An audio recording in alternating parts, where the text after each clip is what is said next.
Welcome back to GB9 Garage. Today I'm going to attempt to get as much off of this old engine that I can to get over onto the new engine. And I'll tell you why. Some of these hoses, these simple stupid hoses like the radiator hoses, I'm sorry, not radiator hoses, these are the coolant or heater hoses. So it runs the coolant into the car for heater. $350 for just these rubber hoses, and mine are fine. But when they took them off the old car, the new engine or whatever, out of the car, they just cut the hoses. So, I don't know if they knew that it was $350 to replace those or not.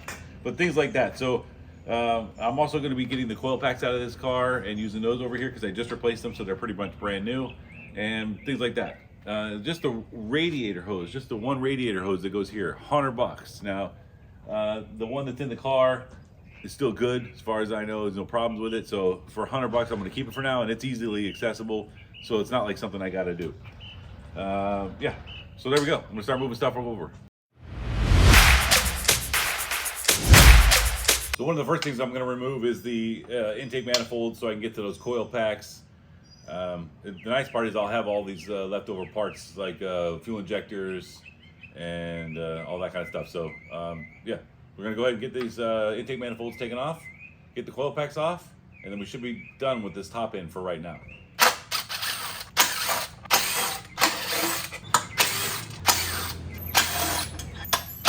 I'm not sure which one's better, this one or the new one, but try to get these cleaned up too, so when we put them on, they look nice and brand new.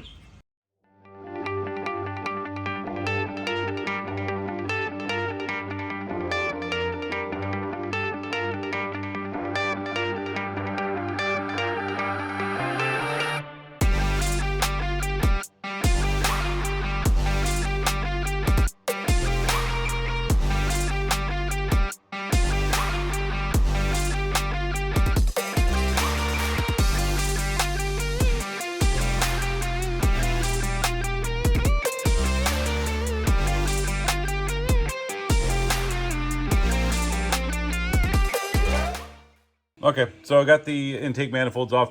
I'm sure you guys have seen other videos. You might have even done this yourself already, but just to give you a quick little view of what it looks like inside.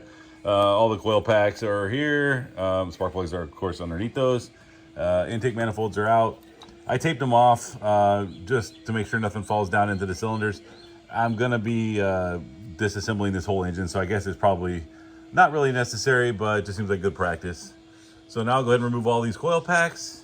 And then that should be pretty much it for the top end on this one for right now. And then I'm going to grab a couple of those hoses. Also, I'm going to have to work on getting these covers off. And if anybody's watched Steve's latest video from Aston 1936, I believe, well, I'll have to look. I don't know if I have the old cover, or the old ones or the new ones. I had the same exact car year as Steve does, so I'm guessing that these are the older engine harness covers, which are no longer available, which means if I want to put the new covers on, because if I break these when I take them off, I'd have to get new backs to make them fit right, or go with this little hack.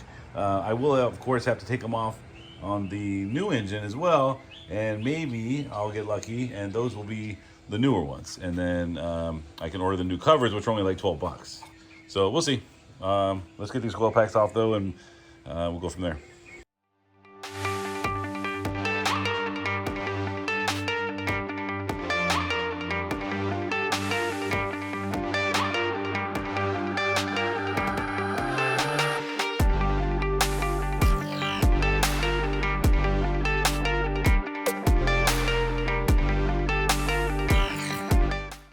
Okay, there we go. All the coil packs are removed.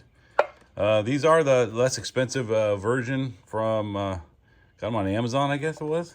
They were a lot less than basically 85, 90 bucks per one from Aston Martin. I know there was some skepticism of what as to whether or not these would work as well.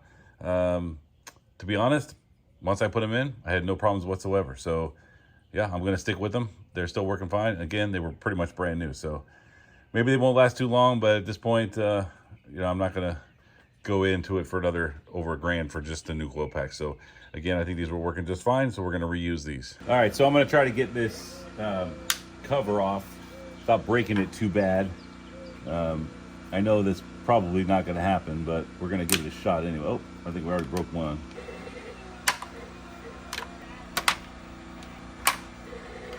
All right, well, you know, I don't know. I think overall it wasn't that bad. I only broke one, so 1 out of 8. That's not bad. All right, so one of the main reasons why I needed to get that cover off is because I really need this hose. So this is one of those heater hoses. So this hose and then this hose is the 2 heater hoses that I need. This one just goes right here, so I can disconnect it here, no problem. But this one goes all the way through that harness cover, and then I can just disconnect it here. So now I can grab these 2 hoses, which they cut taken out of the car over there. So we're good to go. Okay, so my last video, I'm an idiot, got a lot of views, over 350 views, which is pretty cool. I thank you guys. That's awesome. The one thing I did notice though is I only have about 140 some odd subscribers. So that means like only half of you that are watching, or less than half of you that are watching, are subscribing. So if you guys don't mind, please do me a huge favor. If you could just like the video and subscribe, I would greatly appreciate it. And then maybe I could actually just get new hoses instead of having to reuse these hoses here. But these 2 hoses right here from Aston Martin, probably looking at around $700+ just for these 2. So yeah, for right now, until all of you guys are subscribers and maybe I'm making some money on these videos, we're gonna go ahead and reuse these things. Anyway, thanks for watching. I truly appreciate it.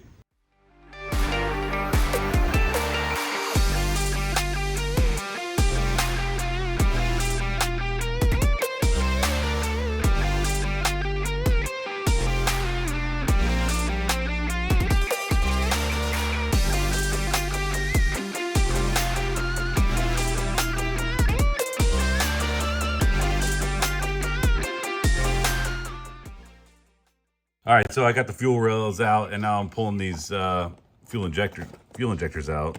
All right, I'm gonna try to snap one of these out of here real quick without dropping my phone on the ground. Okay, there we go. All right, so I snapped these out of there. I'm gonna go through them all now, but to be 100% honest, yeah, they look a little rough. They're really dirty. I got new O-rings. I'm gonna replace all these O-rings. Interestingly though, the new O-rings are green and blue. These are black and blue, so I'm gonna have to make sure, do a little bit of verification, just to make sure that there's no difference in the fuel injectors themselves. But otherwise, yeah, I'm gonna go pop these out. I got a little 8 carton here thing, so I labeled it front left, front right, and then rear left, rear right. And I'm just gonna put these in there. So that was the front right one, most front right one. So I'm just gonna stick this in there like that. And that way I keep them in the same order so that when I go to put them back there, going back in the same spot. All right, let me get the rest of these out. Okay, so I got all the coil packs out. I haven't taken the spark plugs out yet. That's the next thing to do.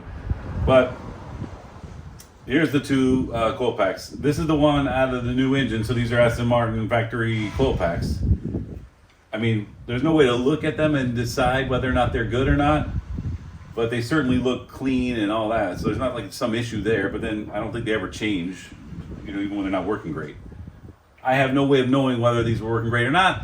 The motor only had about 20,000 miles on it though, so they should be fine. These ones I just got not that long ago. Like I said, they're the less expensive ones I got off of Amazon. They were working great. There's no problem. And I know these have less than probably 2,000 miles on them. So now the decision is whether or not do I keep the original Aston Martin ones in there for now, or do I put the newer cheap ones that I got in the new engine. I don't know. Why don't you guys let me know what you think in the comments below. A lot of you guys are a lot smarter about this kind of stuff than I am, so I would certainly love your advice. Thanks. Okay, I also have all of the fuel injectors out. I have no reason to assume that there's anything wrong with these. Again, only 20,000 miles. They are pretty dirty, so of course I'll get these cleaned up, and then I have new O-rings for both the top and the bottom. So we'll get these all cleaned up and get those ready to go back in as well. You know, my dog has decided it's time to bark. Winston! Hey, cut it out! All right, so the next thing I'm gonna do is go ahead and remove these spark plugs. And I got this bore scope. I'm gonna go ahead and bore scope all the cylinders and just check them out. Again, I have no reason to assume that there's a problem, but I might as well look now and see what I see. I'll go ahead and try to get all that video up there. This will all come in the next episode. Please subscribe. Thank you very much for watching. I really appreciate it. We'll see you next time on GB9 Garage.